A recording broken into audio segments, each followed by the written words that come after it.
Graça e paz, irmãos. O Senhor sabe que para mim é um presente da parte dele estar com vocês. Uma alegria, especialmente rever os que nos conhecemos há mais de 10 anos, né? Quase 15 anos. É um tempo muito precioso que o Senhor nos oferece, de comunhão e de consideração da vontade dele. Estou com a minha esposa, Miriam. Os irmãos onde moro, lá em Montemor, interior de São Paulo, enviam saudações. Minhas 3 meninas, caçula está fazendo 18 anos, tem uma de 19, uma de 20 e um Rottweiler, né?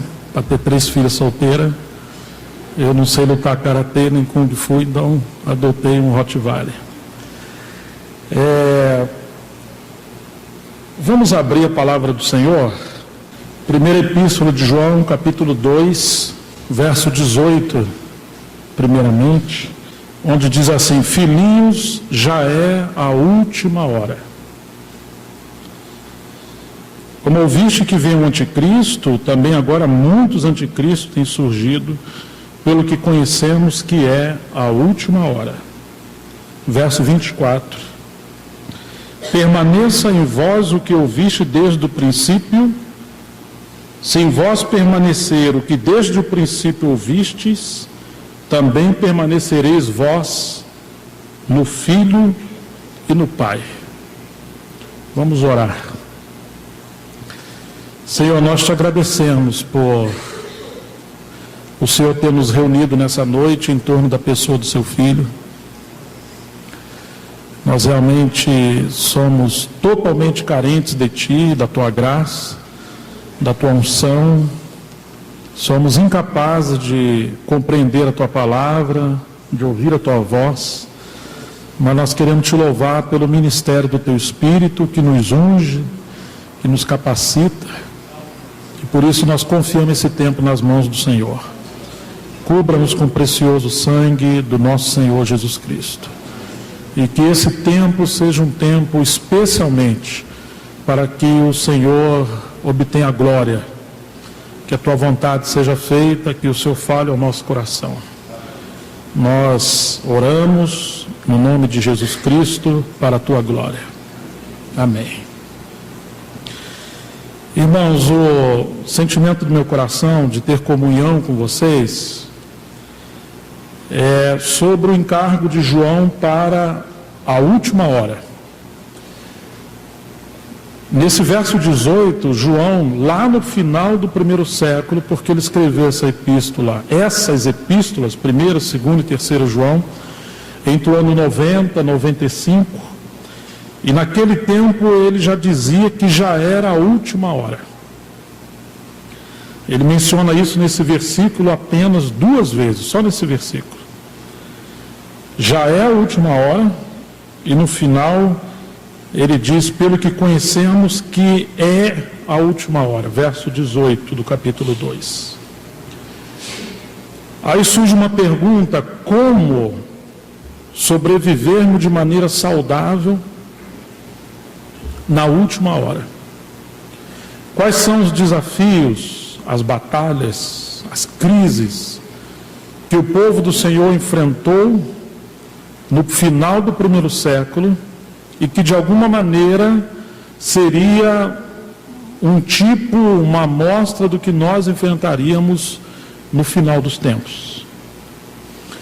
Se na consideração de João já era a última hora, nós estamos agora no final dos últimos 2000 anos. Então nós estamos nos últimos segundos ou centésimos ou milésimos. Nós estamos realmente nas pontas dos pés.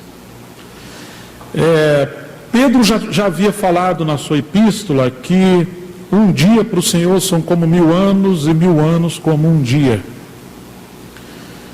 Então eles entendiam o relógio de Deus, eles entendiam a semana profética da parte de Deus, que o período da graça de Deus, o período nesse contexto da primeira vinda do Senhor até agora, passariam cerca de 2000 anos. E depois o nosso Senhor voltaria e nós teríamos um período de 1000 anos. Então isso fecha o relógio daquela semana de 7 dias do Senhor, e nós não vamos tocar nisso, nem mesmo sobre o anticristo. Mas nós vamos procurar, com a graça do Senhor, aprender, ouvir, considerar os conselhos do velho João, um ancião, que escreveu com coração pastoral, não com coração teológico. João não está escrevendo como um mestre para fundamentar didaticamente, extensivamente e doutrinariamente os irmãos. Mas João está escrevendo para manter o rebanho unido, focado no centro do propósito de Deus, que é o seu Filho, e para deixar um legado, deixar princípios e conselhos para o seu povo poder prosseguir. Por quê? Era um tempo de crise muito grande. João escreveu praticamente no final da 3ª geração do período da igreja no 1º século. O primeiro período, a primeira geração da igreja enfrentou uma oposição que veio do início do capítulo 2 de Atos dos Apóstolos até provavelmente Atos capítulo 15, que representa uma oposição religiosa. Foi quando o judaísmo perseguia os ministros do Senhor. Alguns falsos irmãos visitavam as assembleias dos gentios e eles queriam seduzir os novos cristãos gentios a circuncidarem como meio de alcançar a salvação. Então havia uma tendência de uma mescla entre a graça e o judaísmo, ou entre a lei e a graça. O segundo período já não foi uma oposição religiosa, foi uma oposição política. Embora o judaísmo prosseguiu, mas a oposição maior foi uma oposição política, que foi aquele período onde Nero passou a perseguir a igreja. Primeiramente foi uma oposição religiosa, foi ali que Estevão foi apedrejado pelos religiosos. Muitos irmãos foram perseguidos pelos religiosos. E havia uma perseguição, digamos, teológica, uma oposição de falsos mestres, porém externos, não dentro do seio da igreja, era do judaísmo. O segundo período de perseguição foi política, porque era Roma, como aquela nação, como aquele império, melhor dizendo, que tinha aquela ostentação de governo, e eles passaram a dominar o mundo inteiro. E naquele período, ou você declarava que Nero era o rei e senhor, ou Jesus era o rei. Se você realmente não confessasse o senhorio de Nero, você poderia ser martirizado. Muitos dos irmãos foram martirizados nesse período. Foi nesse período, quando os cristãos estavam sendo perseguidos, que aconteceu o incêndio de Roma e também a invasão romana em Jerusalém. Aproximadamente ali no ano 70, Roma cercou Jerusalém, aonde a igreja em Jerusalém vivia. Jerusalém foi invadida e se cumpriu aquela profecia do Senhor, que disse que ele falou: Jerusalém, Jerusalém, que negligenciava, eles estavam obscurecidos no seu entendimento, e eles matavam os profetas e apedrejavam os que eram enviados. Eles estavam cegos, e eles não sabiam que a paz deles se devia, e que viriam dias que Jerusalém seria cercada de trincheiras, e não ficaria pedra sobre pedra. Naquele período, quem estivesse no campo ou nas montanhas não deveria voltar a Jerusalém, a entrar na cidade, e quem estivesse na cidade deveria fugir. Os discípulos que conheciam o Senhor e ouviam os apóstolos, eles saíram da cidade, mas muitos foram martirizados entre os judeus. Então Jerusalém foi incendiada, e quando o incêndio irrompeu em Jerusalém, especialmente no templo, o ouro que estava entre as pedras do templo começou a derreter, e os soldados então removeram todas aquelas pedras para remover o ouro, e se cumpriu a profecia do Senhor que não ficaria pedra sobre pedra. Nesse período, muitos morreram. E aí nós temos o contexto das epístolas de Pedro, a epístola aos Hebreus, Tiago, Judas. Alguns escreveram antes, mas o contexto é um contexto onde muitos irmãos estavam sendo espalhados por muitas regiões por causa de perseguição romana.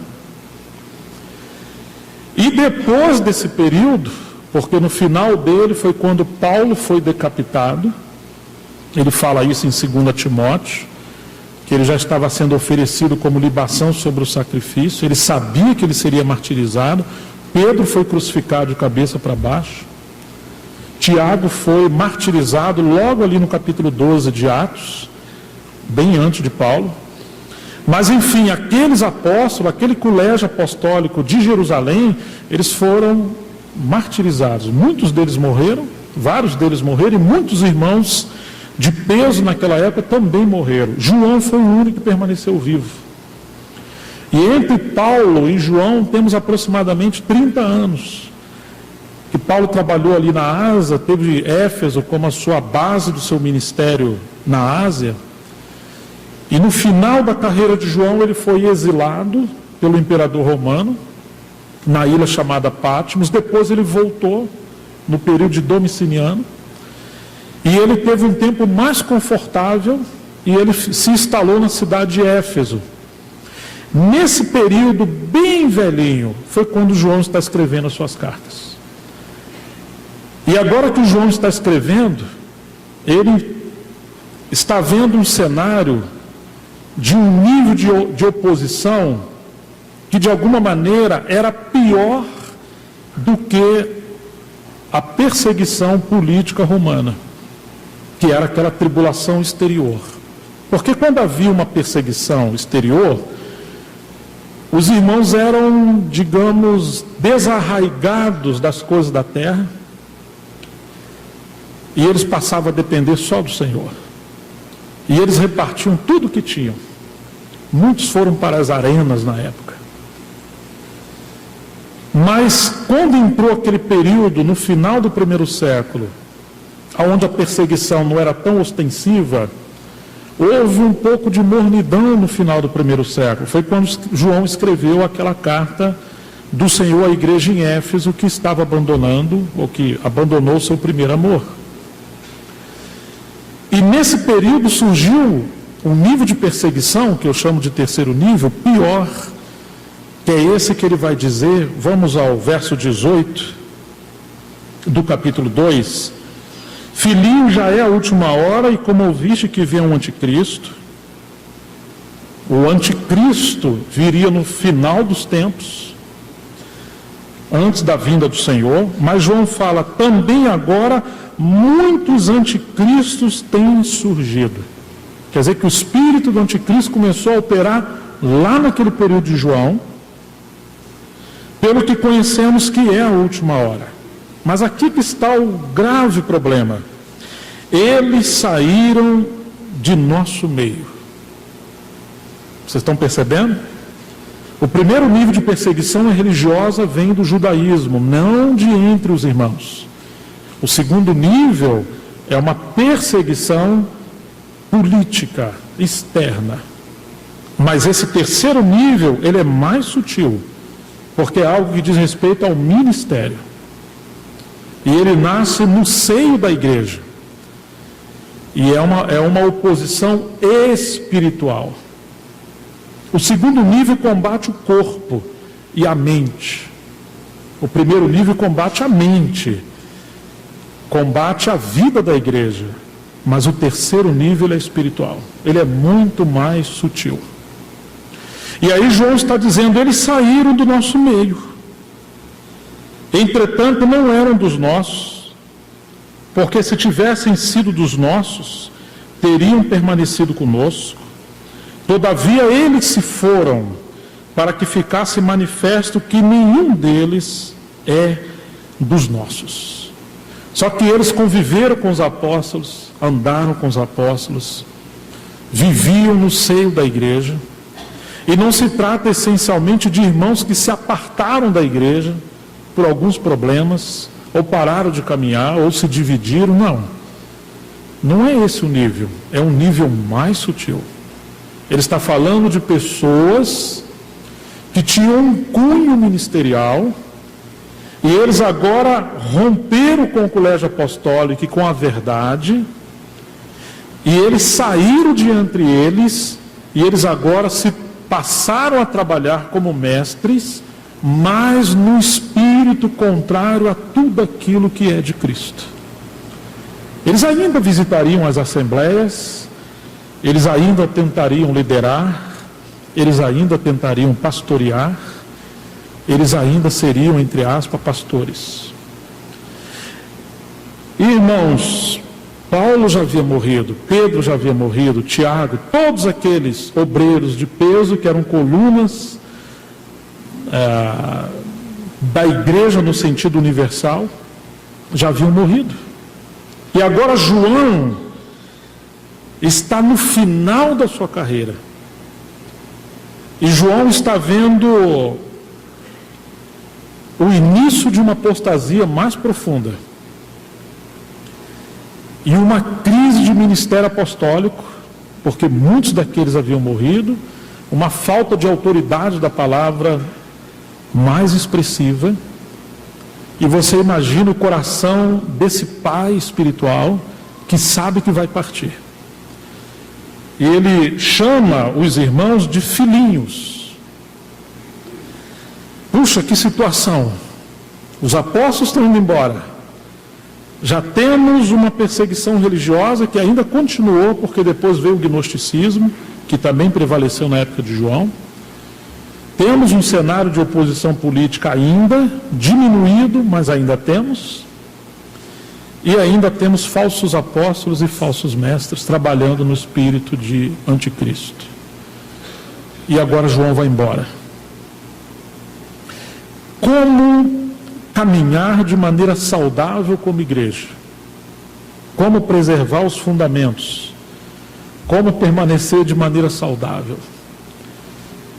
Esse é o encargo de João nessas epístolas. Agora, irmãos, nós estamos no final dos tempos. E quando nós lemos as cartas de João, parece que João está exatamente aqui. Ele não está fisicamente, mas o mesmo Espírito que ungiu João, que é o Espírito Santo, louvado seja o Senhor, permanece conosco. Fala conosco.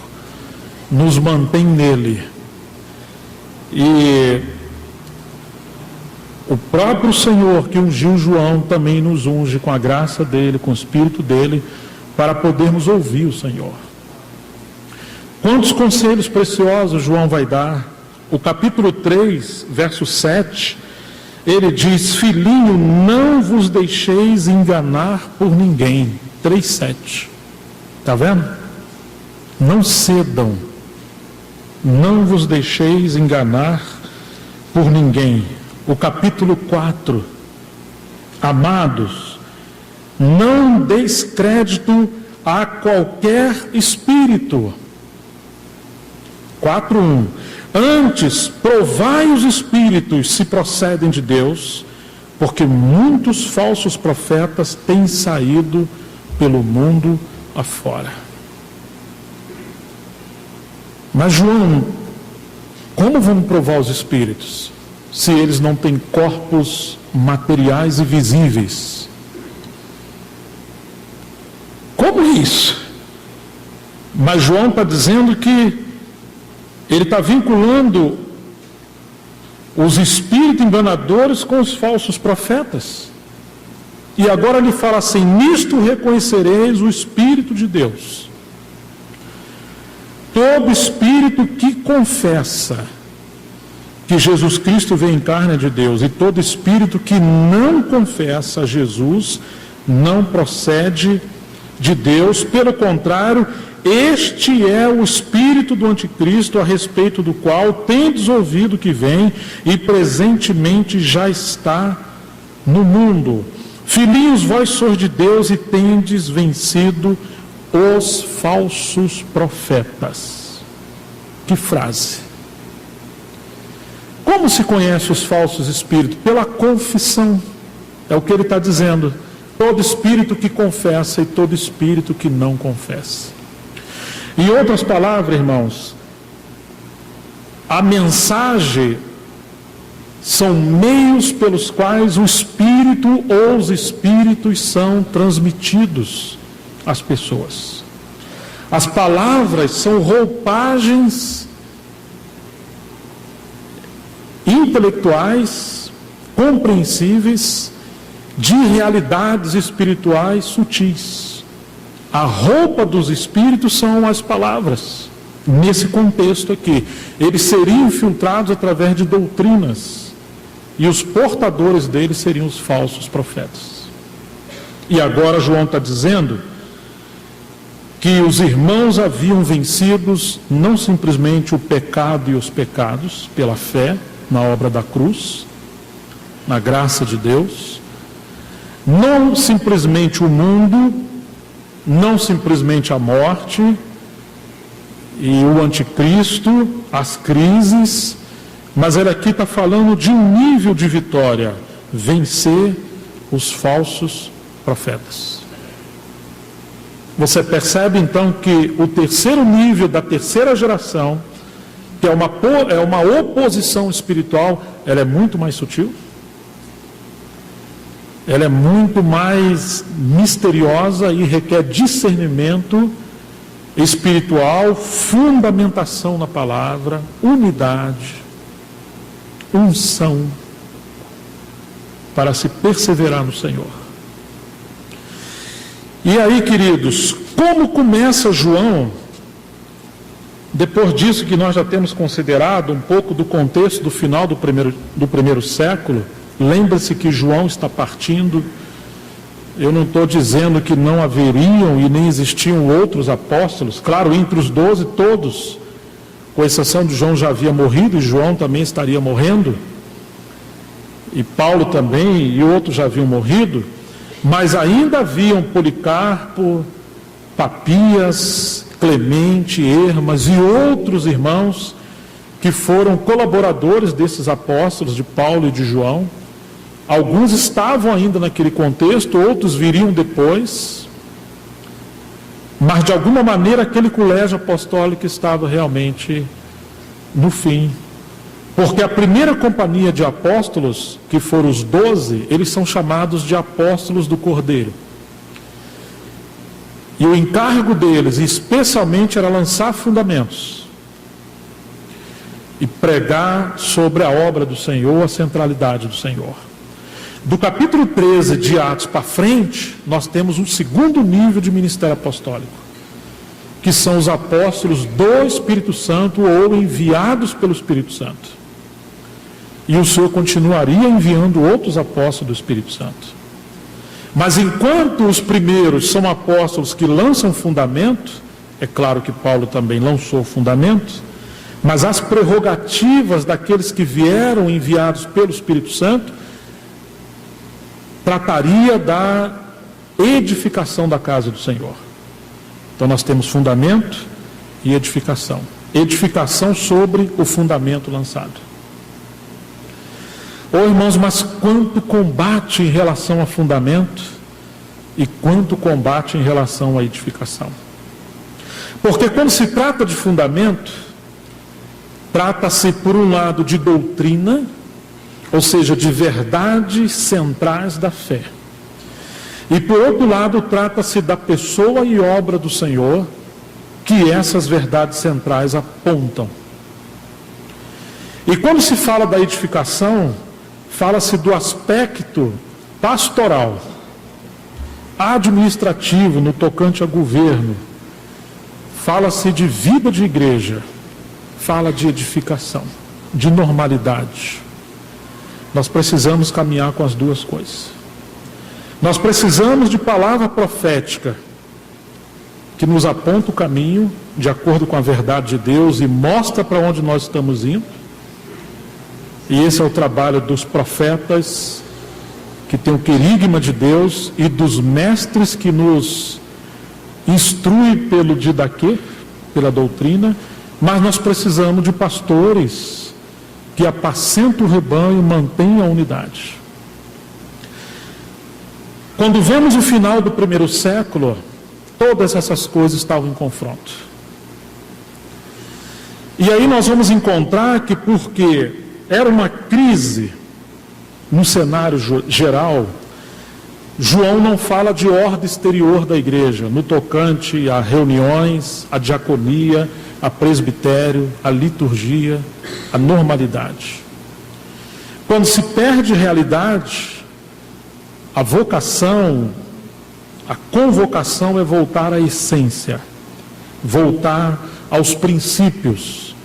E se tem uma palavra que João fala nessa carta é princípio, voltar ao princípio. Eu acho que todos os irmãos lembram e conhecem que quando o Senhor começou a chamar os seus discípulos, embora Ele chamou 12 naquela escola do Cordeiro, 3 recebeu o encargo mais íntimo de acompanhar o Senhor, que eram Pedro, Tiago e João. E nós sabemos que o Senhor, de alguma maneira, vinculou a carreira profissional deles com o ministério espiritual. Ou seja, de alguma maneira o Senhor veio educando esses 3 homens. Quando o Senhor chamou Pedro, nós sabemos que ele estava pescando. E o Senhor falou que ele seria um pescador de almas ou de homens. Isso está no capítulo 4, 18 de Mateus. E quando o Senhor chamou João, ele estava costurando redes. Foi a Pedro que o Senhor falou que daria as chaves do reino. Não a chave no singular, mas as chaves. Então agora Pedro começa primeiro, porque ele foi chamado primeiro, e as chaves foram dadas a Pedro. E nós começamos a ver ali no capítulo 2 de Atos, que Pedro lança as redes pelo ministério da palavra, e ele faz uma pescaria extraordinária. Vieram cerca de 3.000 grandes peixes, ou 3.000 peixes. Ali ele abriu as chaves do ministério da palavra, que é a pregação do evangelho aos judeus.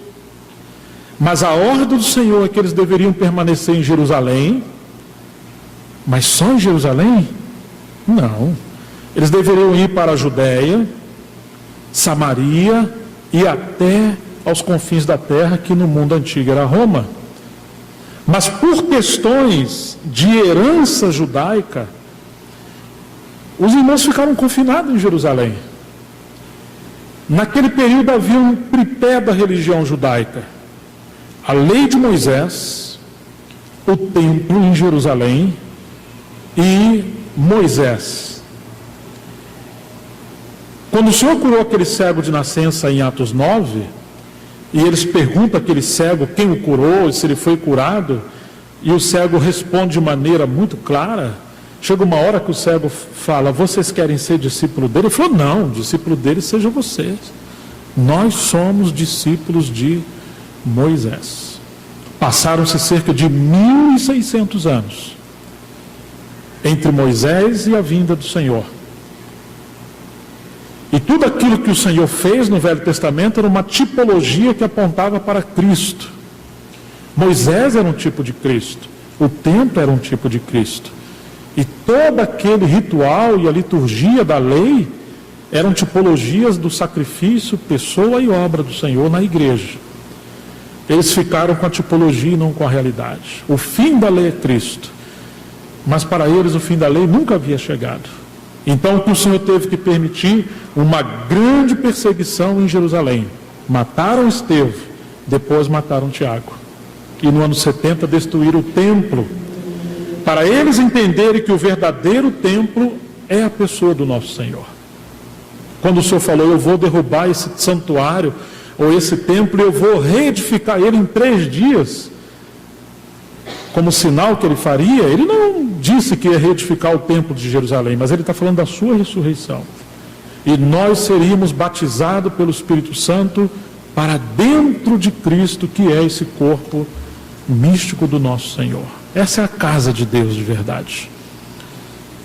Então, irmãos, esse tripé da religião judaica, não que houve um erro, mas que Satanás usou esses elementos para manter o povo do Senhor no contexto da velha aliança como uma religião terrena e não como testemunho do Senhor, o Senhor teve que tratar com isso.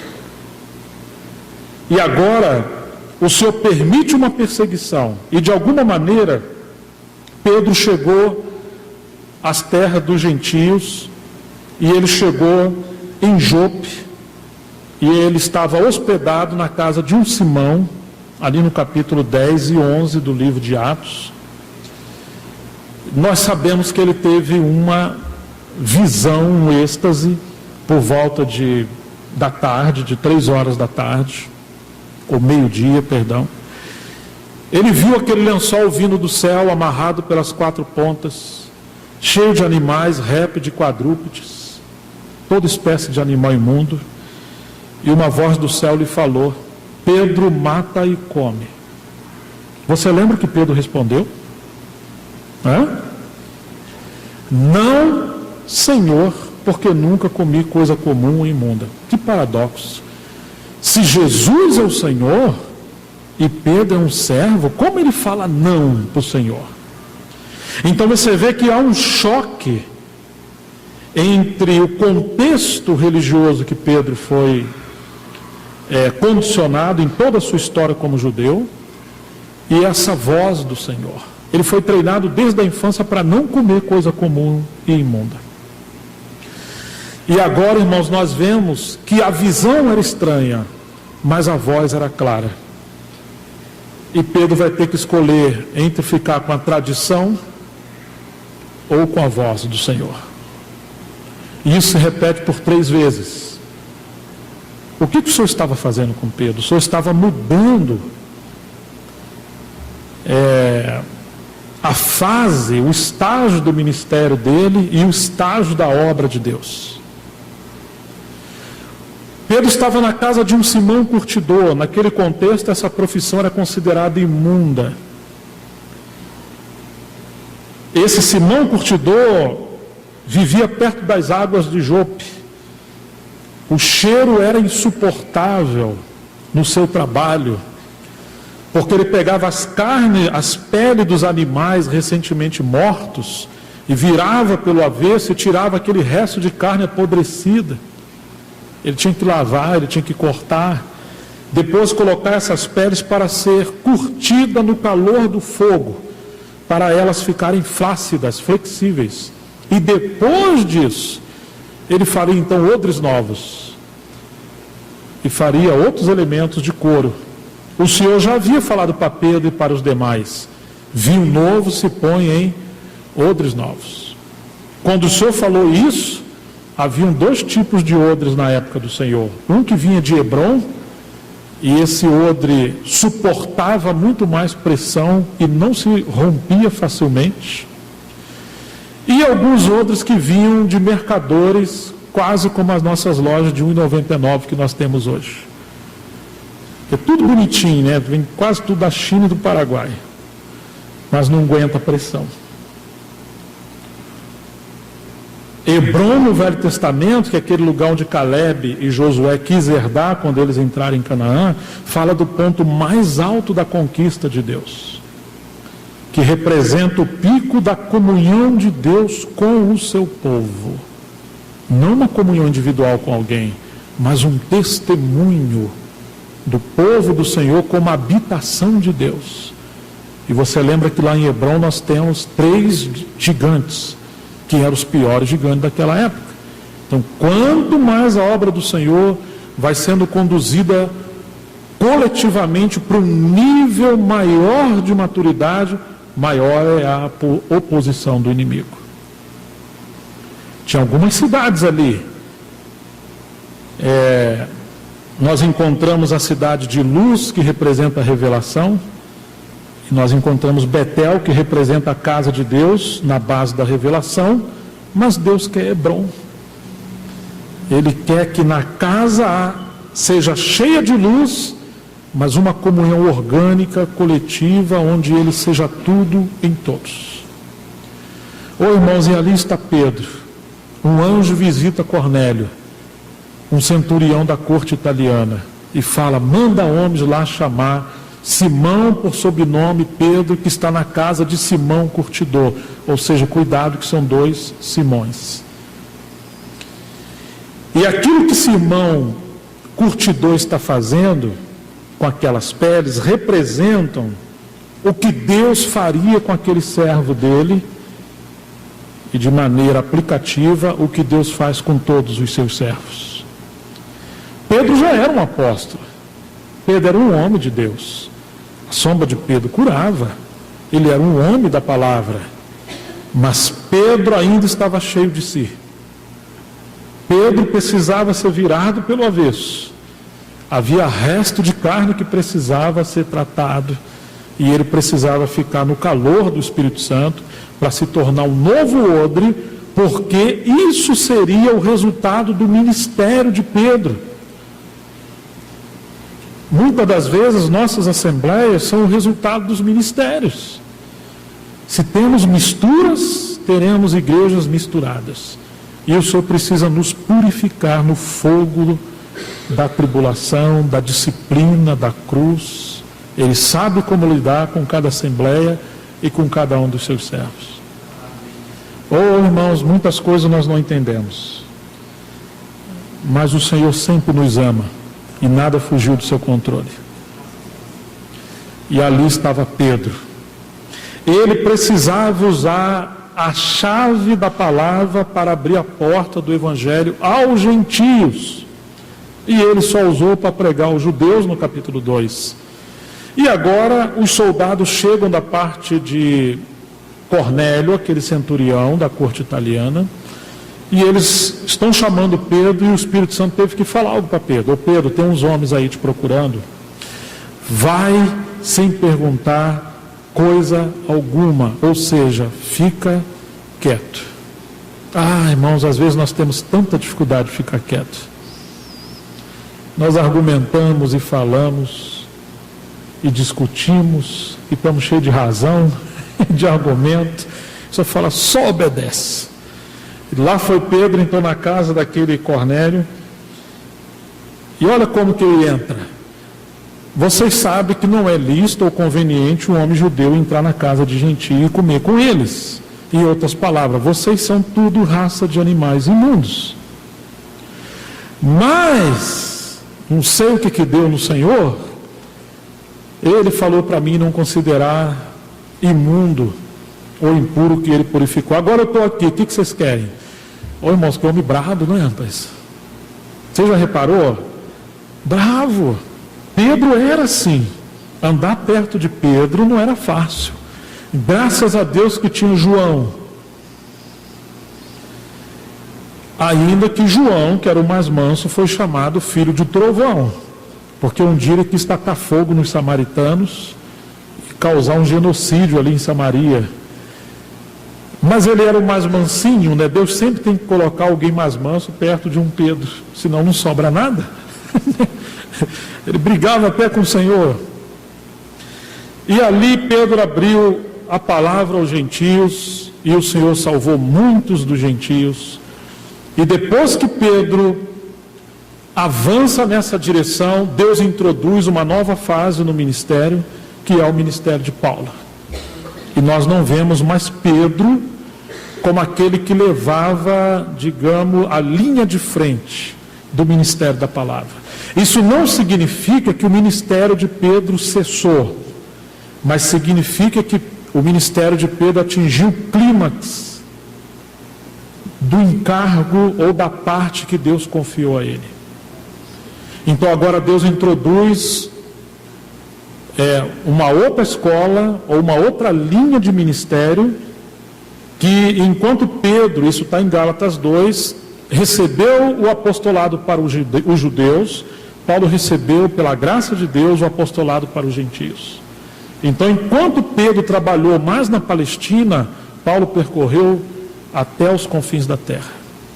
Enquanto Pedro trabalhou mais com os judeus, com seus companheiros, Paulo trabalhou com os gentios. Enquanto Pedro escreveu sobre o reino em 2 epístolas, Paulo escreveu sobre a casa em 13 epístolas, declaradamente dele, porque Hebreus nós não sabemos.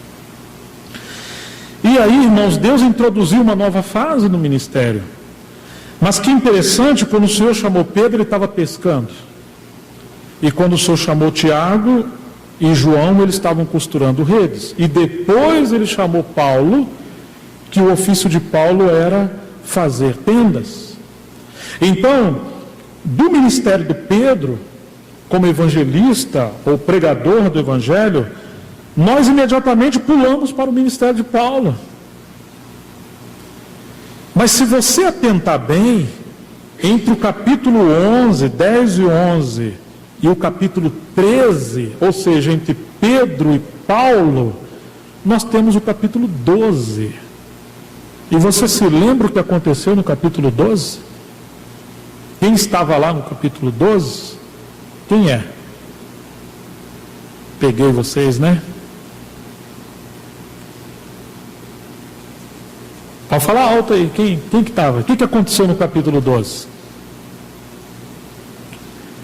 Tiago foi sacrificado ao fio da espada por Herodes.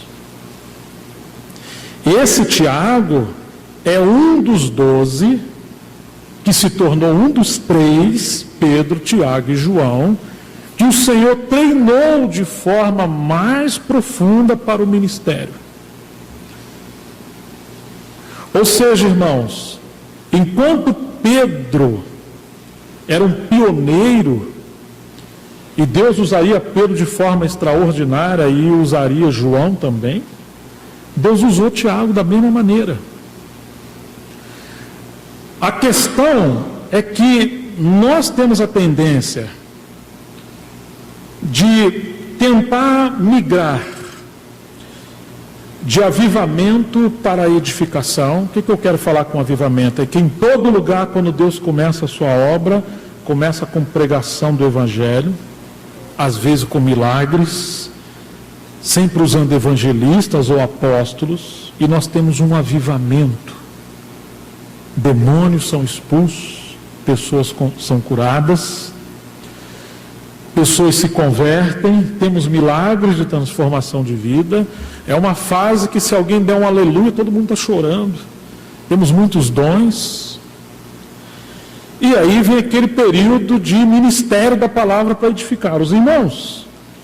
Ou seja, entre fundamento e edificação, ou entre os alicerces e a casa. Mas quando você percebe Pedro como um evangelista, alguém que representa essa linha de frente de avivamento, e imediatamente você vê Paulo na sobreedificação, nós encontramos um elemento que é chamado Tiago. Nós não podemos migrar de Pedro para Paulo ignorando Tiago. Esse é um dos graves problemas, porque em muitos lugares o Senhor levantou ministérios ungidos e assembleias que caminhavam em normalidade, e de alguma maneira houveram problemas, divisões, e algumas nem se recuperaram mais. Às vezes, em nome da unidade, nos dividimos. Em nome da edificação, destruímos. Em nome da humildade, nos tornamos arrogantes. Porque o que entendemos de Paulo é correto, corretíssimo, mas ainda está na nossa cabeça e não no coração. E como disse um sábio, entre o céu e o inferno nós temos um palmo, ou seja, entre a nossa mente e o coração. Nós precisamos do capítulo 12 de Tiago. Muitos de nós estamos dispostos a ser Pedro. E como gostamos de Paulo, nós amamos a palavra e o ministério do ensino. Mas, irmãos, qual é o encargo de Tiago? Tiago foi treinado para não ser ninguém.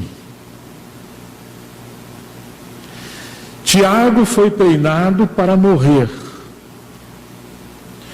Tiago foi treinado para que o sangue do mártir se tornasse a semeadura do Evangelho. Tiago foi treinado como um catalisador Porque a única coisa que une os Pedros com os Paulos são homens que estão crucificados com Cristo. Os pacificadores. Muitos irmãos não podem andar juntos porque falta um Tiago.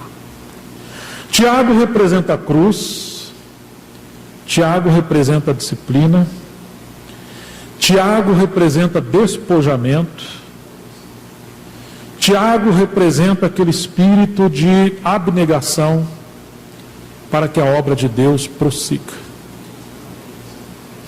Muitas vezes a obra não prossegue porque nós não estamos dispostos a sair da frente. Tiago saiu. Deus o tirou. Quando você encontra uma casa, você olha, se você é uma mulher, né? Você olha para as cortinas, para as paredes, para os móveis. É normal. Olha para os detalhes, né?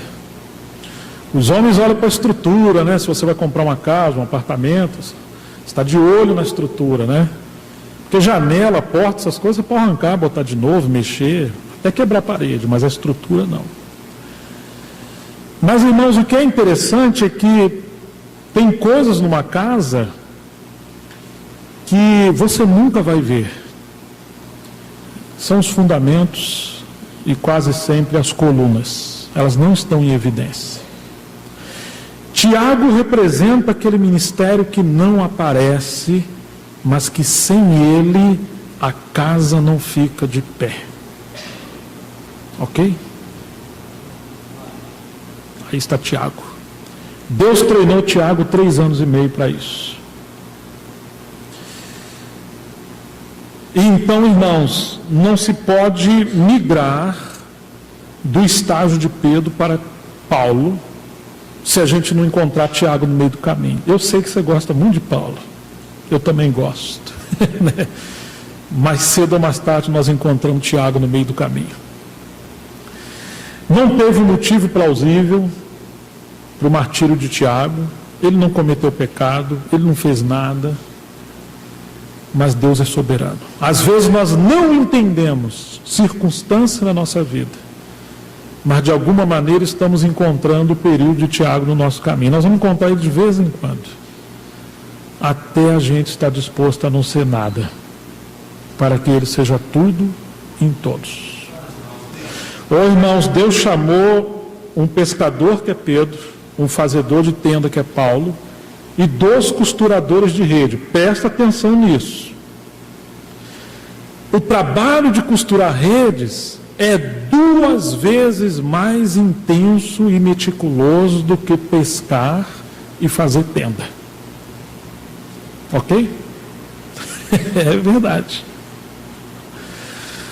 E tem 2 pessoas que Deus usou, 2 linhas de ministério, que é Tiago no primeiro início da obra e João quando tudo estava quase perdido no final do 1º século. E nós vamos encontrar o seguinte, que o ministério de Pedro é representado com aquele lençol que vem do céu. Eu diria que parece a mudança que a gente faz quando a gente não tem muito dinheiro para contratar uma empresa. A gente faz aquela mudança assim de noite, né? Porque você vai arrumando as caixas, dobrando tudo bonitinho, tá? Mas chega uma hora que você enche, não dá mais, você joga tudo dentro de uma coxa do cobertor e você faz uma trouxa, né? Mas é melhor mudar de noite, que aí a vergonha é menor, ninguém vai perceber. E as muambas a gente joga em cima do caminhão. Até o cachorro às vezes vai em cima do caminhão. Isso é mudança de pobre, né? Eu tenho bastante experiência nessa área. Mudei pouquinho, né? Quando você vê o ministério de Pedro, não tem muita forma. É tipo a nossa mudança. As coisas que estão ali dentro nos pertencem, mas você não sabe onde é que está. Demora tempo para achar. O Senhor mostra que o ministério de Pedro representa aquela esfera do reino que o Senhor ia nos colocar todos juntos, amarrado pelas circunstâncias. Mas você tinha aves de rapinas, e você sabe que as aves, você chega perto delas, elas voam.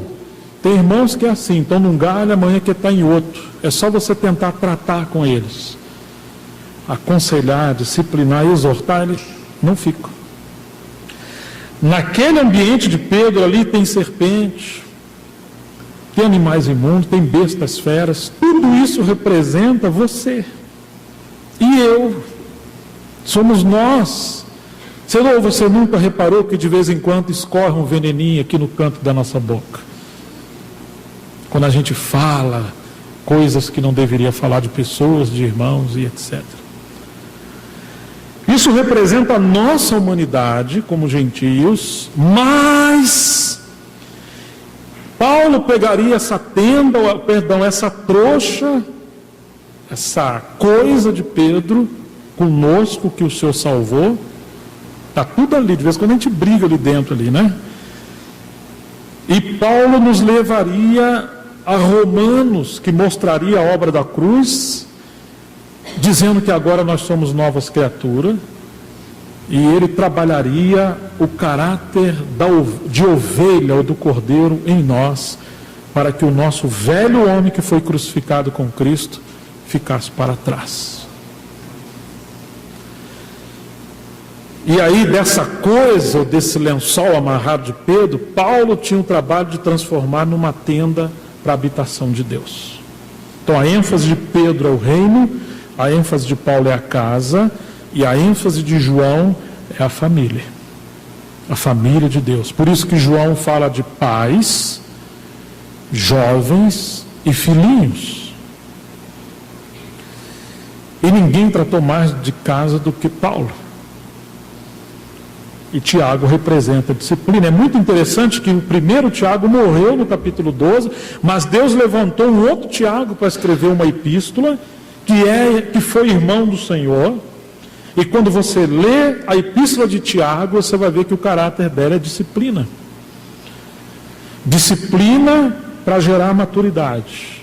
E maturidade para nos dar o reino.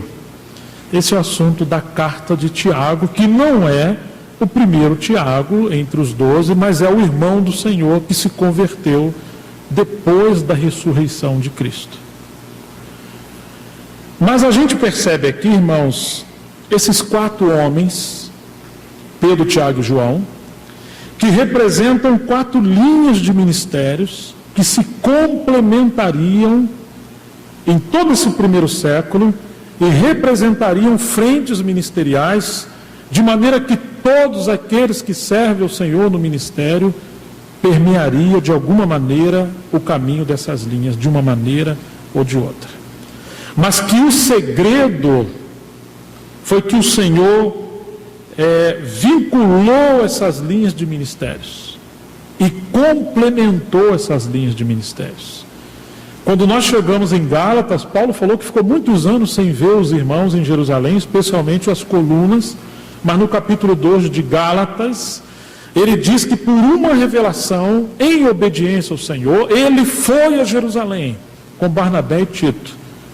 Ele foi porque o Senhor mandou, e ele obedeceu. Parece que ele não iria, porque Paulo estava seguindo a sua carreira, de maneira acertada. Mas ele foi para aqueles que eram antes de mim, disse Paulo, para expor o evangelho que prego entre os gentios. Ou seja, ele não foi para pregar às igrejas, ele não foi para uma conferência, ele foi para ter um tempo de comunhão com Pedro, Tiago e João, o segundo Tiago.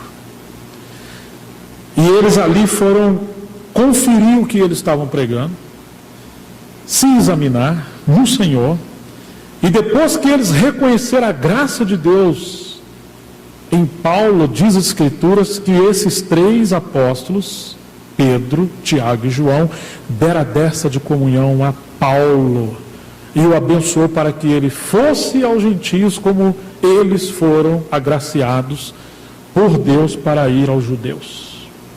Você percebe que o Senhor afinou, complementou. E aí Paulo repreendeu Pedro na cara, na presença de todos, porque ele não andava segundo a verdade do Evangelho. Ou seja, Pedro foi complementado por Paulo, que veio depois de Pedro. Nada era vitalício na carreira, mas a revelação, ela era superior à história, à historicidade.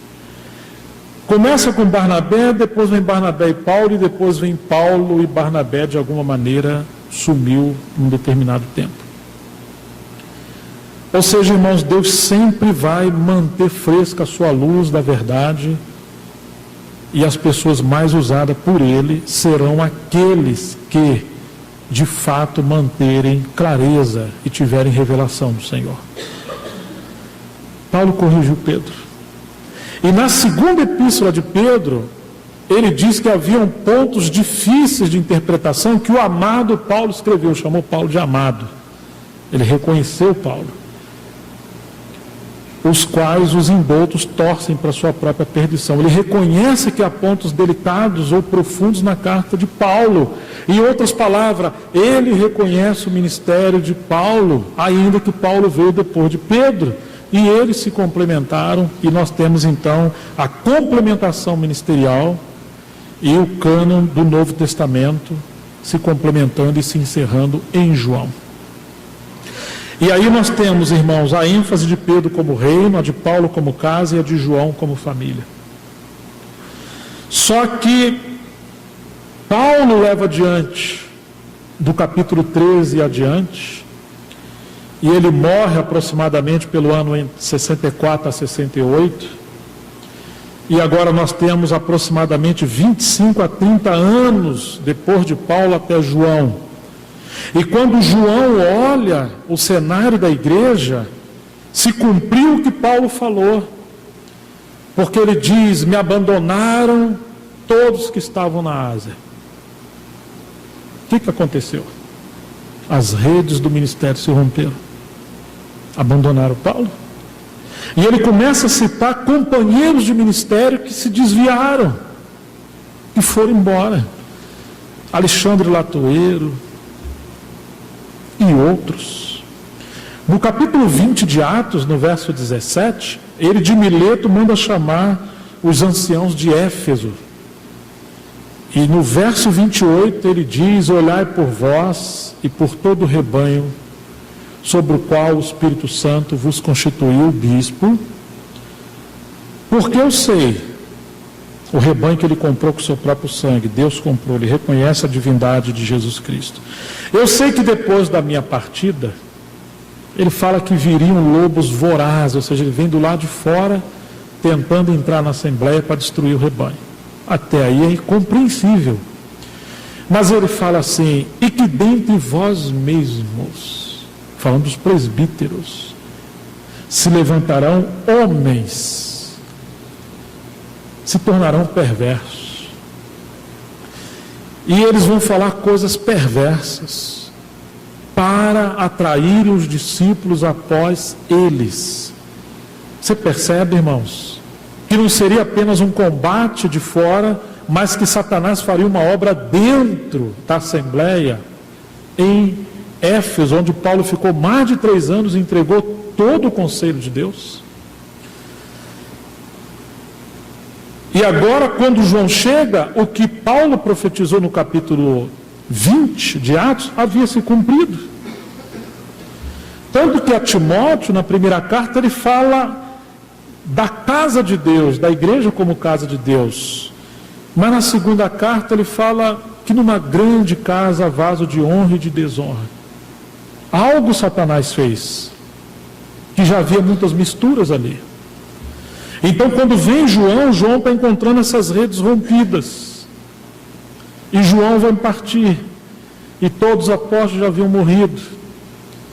E além da oposição religiosa, além da oposição política de Roma, na segunda geração, João está vivendo de maneira, como se fosse assim, a parte mais tenebrosa da carreira dos apóstolos, encontrar que as redes estão rompidas no testemunho do Senhor, e que alguns que andaram com os apóstolos, alguns que andaram com eles, passaram a trabalhar no espírito do anticristo.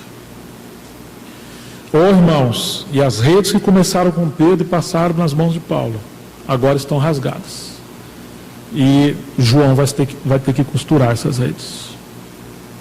Então, quando nós olhamos a primeira epístola, a segunda epístola, a terceira epístola de João e o Evangelho, nós poderíamos chamar essas epístolas de epístolas que estão remendando ou costurando as redes. Esse é o encargo de João. Quando a gente olha esse cenário, como é que começa a primeira epístola de João? Diz assim: o que era desde o princípio. Que maravilha, irmãos. Quando surgem crises na igreja, se você tentar discutir os problemas que estão surgindo agora, talvez esses problemas vão se multiplicar. E o segredo é ir na raiz dos problemas, e não na ponta dele ou na periferia. Qual é a raiz? A raiz é que se saiu do princípio. Um outro espírito entrou. Então João começa saindo fora do terreno da discussão, das doutrinas estranhas, dos falsos mestres, dos falsos irmãos. Naquele período, irmãos, havia o gnosticismo no auge dele. O que era o gnosticismo? Era uma religião mística, esotérica, que envolvia a cabala, que era um conceito judaico baseado em numerologia e revelação da lei de Moisés e do Pentateuco. E eles misturaram a palavra de Deus com misticismo, e eles eram esotéricos. Eles tinham grande desejo e fome por conhecimento místico. Eles buscavam conhecimento. Gnosis no grego é conhecimento, e cismo, né? Uma escola de conhecimento místico. E esse movimento gnóstico judaico, eles tinham uma grande dificuldade de aceitar o corpo humano como uma dádiva de Deus, porque eles entendiam que todo problema humano está na sua carne.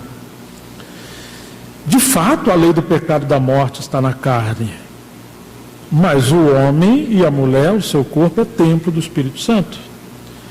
E por causa disso aí, eles eram céticos, eles tinham que se abster de muitas coisas que eram lícitas ao ser humano, como dádiva de Deus, tanto na área do casamento como na área da alimentação, para eles atingirem um nível extraordinário e desfrutar de experiências sobrenaturais. No nosso século passado, agora 20, existia um profeta, um sábio do gnosticismo, chamado Samuel Aunveor. E eu li um pouquinho dele. E estranhamente eu conheci um casal que seguiu essa escola.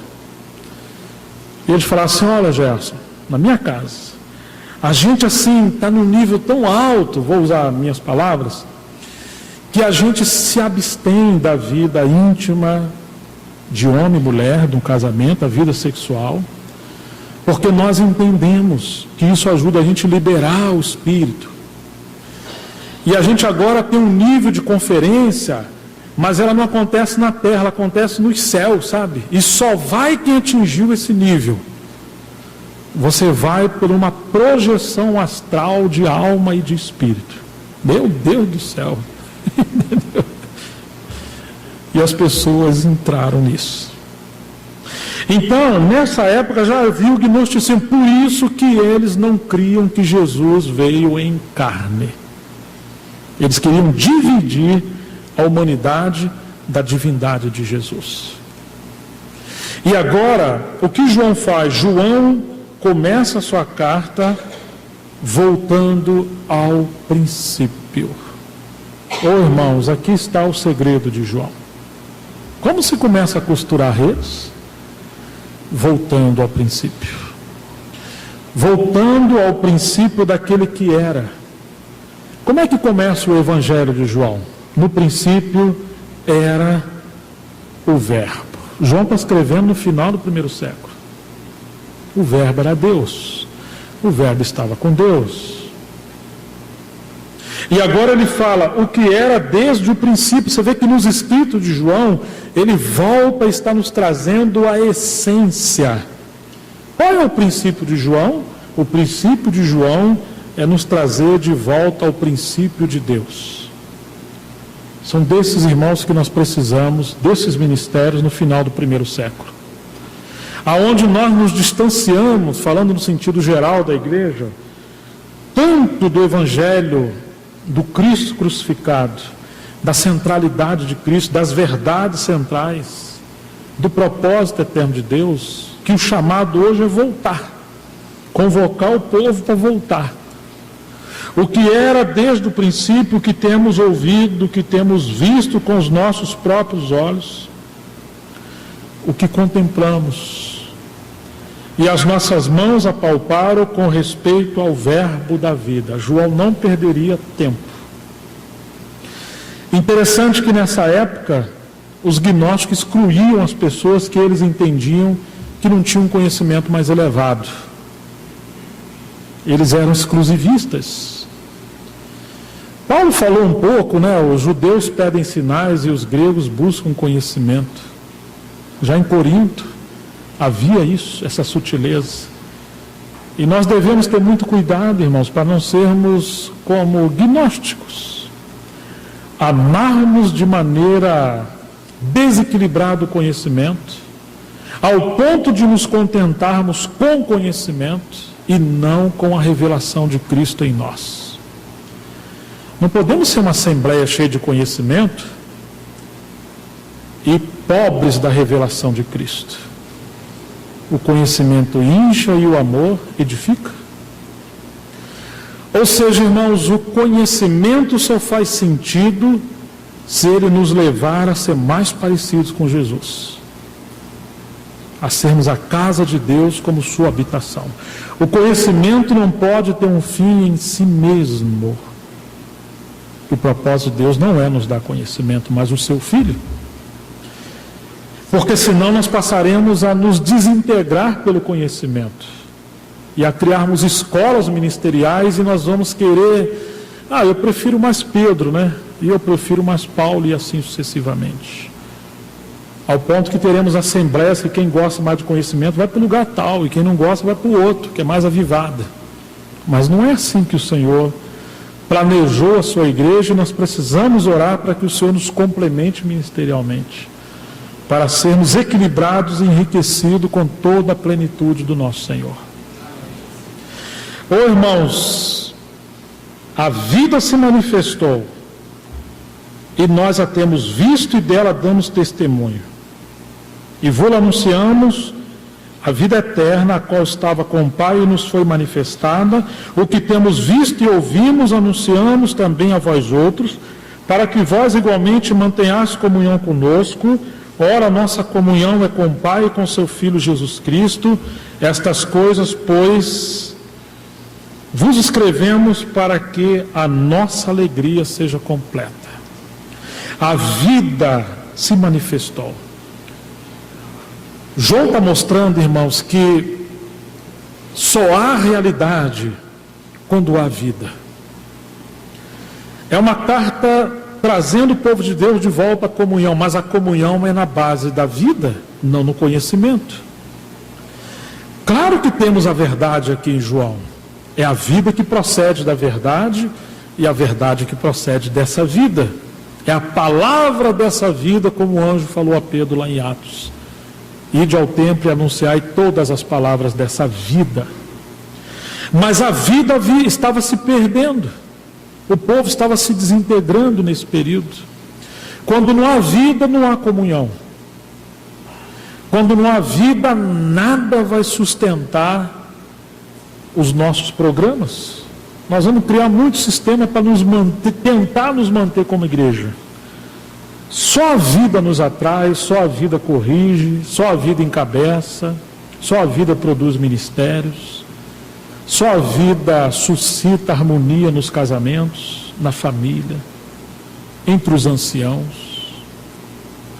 Irmãos, só a vida nos leva a viver como Jesus, a sermos mais parecidos com Ele. Só a vida nos leva a viver vitoriosamente sobre o pecado, sobre o mundo, sobre o diabo, sobre a morte. Eu vim para que tenhais vida e vida em abundância. João veio costurar redes, nos trazendo de volta a vida que está no Filho de Deus. E ele agora vai começar a falar dessa comunhão. Não é a comunhão num assunto, numa escola, numa liderança.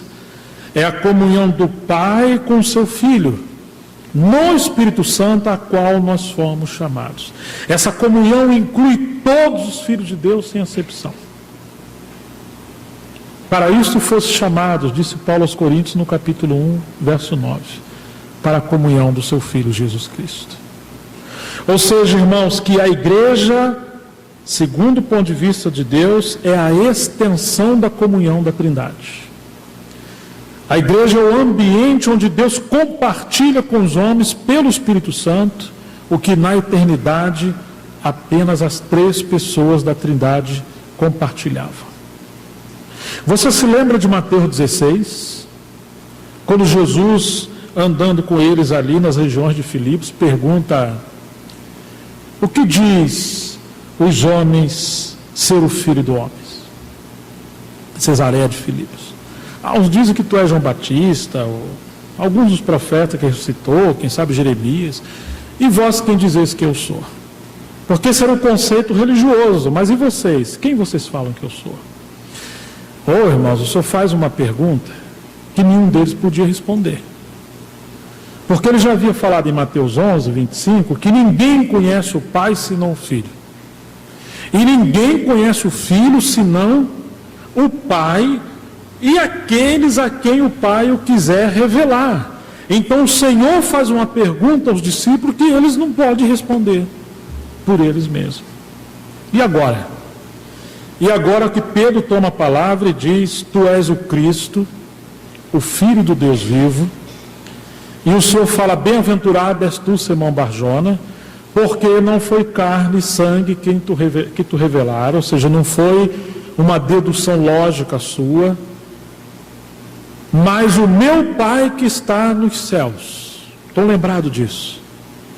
Em outras palavras, irmãos, o Senhor fez uma pergunta aos homens na terra, provocando o Pai dos céus a falar com os homens, para que aquele diálogo que o Pai tinha com o Filho na eternidade continuasse na história da humanidade, pelo Espírito Santo. Deus, o Pai nos céus, responde ao Filho na terra através de Pedro. Claro que essa revelação não veio exatamente só agora, ela foi construída no discipulado. Mas isso é a igreja. O Pai e o Filho compartilhando pelo Espírito Santo, porém através de homens e mulheres regenerados. Irmãos, se nós perdemos isso, perdemos tudo. Nós precisamos de revelação, de comunhão, de unção, de graça, de humildade. Não importa o quanto você está certo, o quanto você já leu, o quanto que eu li, o quanto fomos para a conferência, isso não significa nada se perdermos essa essência desse chamamento celestial para a comunhão do Pai com seu Filho Jesus Cristo. Nós não fomos chamados para reunir num lugar melhor. Nós somos chamados para a Assembleia de Deus, para a igreja como casa de Deus. As pessoas saem do lugar e vão para outro, elas não saíram de lugar nenhum. Elas continuam no mesmo lugar, que é a esfera de Adão. Adão está sempre procurando alguma coisa para ele. Irmãos, assim João começa a sua carta. Ou seja, olha, os falsos mestres, eles não estão andando conforme o princípio. E os falsos profetas. A comunhão dos que seguem eles, comunhão entre aspas, é a comunhão com eles. Mas o Senhor nos chamou à comunhão do Pai com o Filho no Espírito. Vocês não estão seguindo a gente. Nós não somos o centro de vocês. É isso que João está falando. Porque eu vou partir. E todos os outros obreiros já partiram. Mas o Pai, o Filho, o Espírito Santo continuam habitando em vocês. Que coisa, irmãos, que quando Paulo plantava as assembleias locais, depois sabe o que ele fazia? Ele ia embora. Mas e aí, como é que ficavam os irmãos? Cheios do Espírito Santo. Talvez se Paulo ficasse, eles não ficariam tão cheios do Espírito Santo. Mas eles ficaram cheios do Espírito Santo. Depois Paulo voltava reconhecendo os anciãos que o Espírito Santo havia levantado entre eles. Hoje nós queremos que os obreiros fiquem, porque nós temos a mesma tendência dos judeus. Temos fixação no templo, em nosso Moisés ou em nossos Moisés, e em leis, em conhecimento. O Senhor quer nos libertar de toda fixação ideológica, mental, fixa, e quer nos levar a essa habitação no seu Filho. Às vezes Deus tem que tirar os líderes entre nós. Desculpa essa expressão, e você nem precisa acreditar nisso, pode jogar fora, ou talvez guardar, porque pode ser que sirva para o futuro. Mas Ele quer nos encabeçar no seu Filho e levantar novos líderes, novos irmãos e irmãs para servir. Às vezes, irmão, nós estamos tão confortáveis da maneira que nós estamos, que nós estamos cômodos e deixamos de seguir para a nova fase que o Senhor quer nos levar. Quando João está escrevendo, é um período de decadência, e João está querendo nos levar, nos trazer de volta. Esse é o final do primeiro século, e é o final é a última hora. Nós estamos no final dos tempos do relógio de Deus, e nos últimos centésimos de milésimos de segundos desse relógio. Se isso era realidade para aquela época, imagine para nós que estamos nesse tempo. Lá, João falou dos anticristos, agora vem o anticristo. Ou seja, que tudo que o inimigo começou a semear no primeiro século, ele vai colher agora.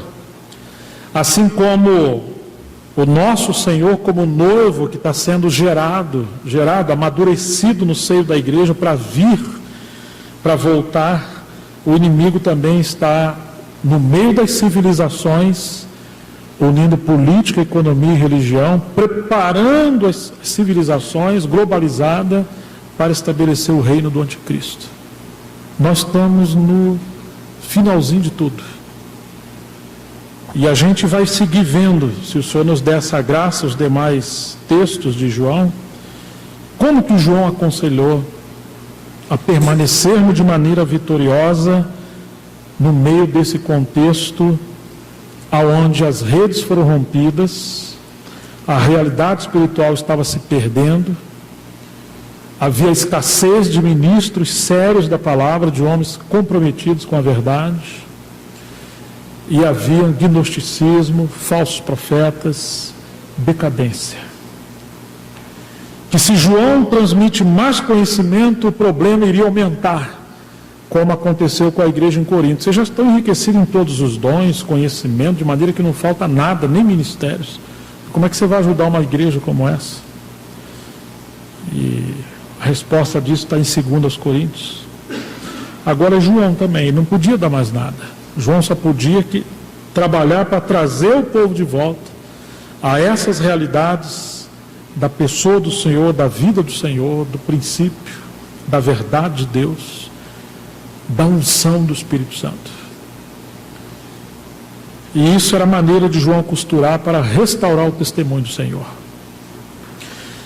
Irmãos, hoje nós vamos ficar por aqui, mas que permaneça em nós esse senso, esse estado espiritual de que o Espírito Santo está nos chamando para uma vida mais profunda com Ele, tanto individual como coletiva, como assembleia, aonde nada se perde, nada, nem dons, nem a palavra, nem o conhecimento, nada se perde, mas que tudo seja encabeçado pelo Filho de Deus e que sejamos de fato cheios do Espírito Santo para que o Senhor tenha sua noiva e possa voltar. Vamos orar. Senhor, nós queremos te dar graças porque o teu Espírito Santo nunca nos faltou e o Senhor continua a nos falar. Obrigado porque o Senhor usou João para falar que a unção do Santo permaneceria sobre nós.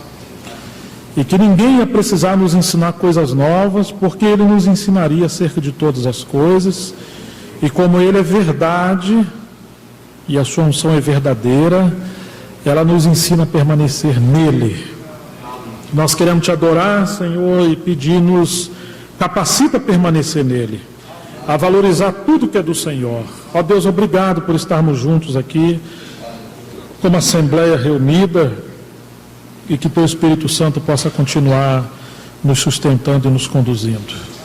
Abra os nossos olhos, nos dê discernimento, nos dê temor, possamos realmente ouvir a tua voz.